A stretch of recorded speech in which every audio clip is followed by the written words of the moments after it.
BNP যখন সংস্কারের দাবি করেছিল তখন আপনারা তো দন্তে স উচ্চারণ করেন নাই।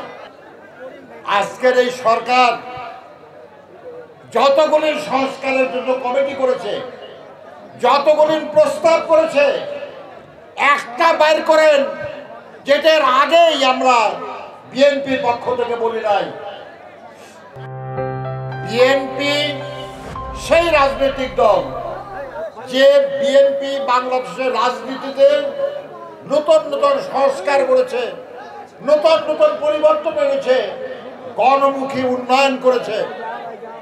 বিএনপির রাজনীতি উন্নয়নের রাজনীতি, বিএনপির রাজনীতি জনগণের গণতন্ত্র প্রতিষ্ঠার রাজনীতি, বিএনপির রাজনীতি উৎপাদনের রাজনীতি।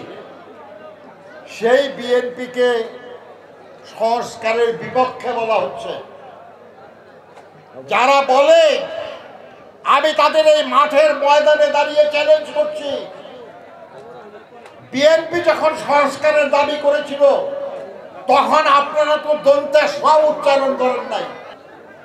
আজকের এই সরকার যতগুলি সংস্কারের জন্য কমিটি করেছে, যতগুলি প্রস্তাব করেছে, একটা বাইর করেন যেটার আগেই আমরা বিএনপির পক্ষ থেকে বলি নাই।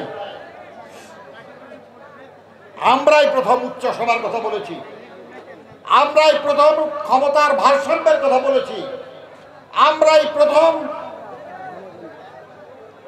আপনার বিচার বিভাগের সংস্কারের কথা বলেছি, আমরাই প্রথম